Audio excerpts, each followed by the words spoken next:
1979 সালে যদি বিএনপির জন্ম হয়, সেই হিসাবে বিএনপির রাজনীতির বয়স হলো 46 থেকে 47 বছর। অন্যদিকে 3 মাসও হলো না যাদের জন্ম হয়েছে, এখনও যারা রাজনীতিতে ফিডার খায়, যারা এখনও রাজনীতির ক্লাসেই উঠতে পারেনি, তারা তো নিবন্ধন পায়নি। এই দলটির বিরুদ্ধে এমন কোন অভিযোগ রয়েছে, সেই অভিযোগটা নাই তাদের বিরুদ্ধে। কোন অভিযোগ? তাদের বিরুদ্ধে রয়েছে প্রকাশ্যে চাঁদা নেওয়ার অভিযোগ, তাদের বিরুদ্ধে রয়েছে মব সৃষ্টি করার অভিযোগ, তাদের বিরুদ্ধে রয়েছে বিভিন্ন জায়গায় উস্কানি মঞ্চ তৈরি করে সেই মঞ্চে দাঁড়িয়ে বিভিন্ন জনপ্রিয় নেতাদের বিরুদ্ধে উস্কানিমূলক বক্তব্য দিয়ে দাঙ্গা বাঁধিয়ে মানুষের জীবনকে, জনগণের জীবনকে বিপন্ন করে তোলার অভিযোগ। তাদের বিরুদ্ধে রয়েছে নিজ দলীয় নেত্রীকে কুপ্রস্তাব দেওয়ার অভিযোগ। তাদের বিরুদ্ধে রয়েছে চুরি, ডাকাতি, ছিনতাই, রাহাজানি। কোনটা বাদ আছে তাদের বিরুদ্ধে? ধর্ষণের অভিযোগ ইতিমধ্যে সেটিও ফিল আপ হয়ে গেছে।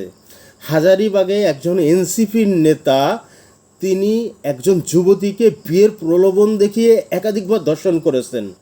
দুর্ভাগ্য ওই ভুক্তভোগীর। তার অভিযোগ, তিনি থানায় মামলা করতে গেলে থানা থেকে মামলা নেয়নি এনসিপির নেতা হওয়ার কারণে। তাহলে খারাপ কারা? এটা কিন্তু আমাদের সকলকেই ভাবতে হবে।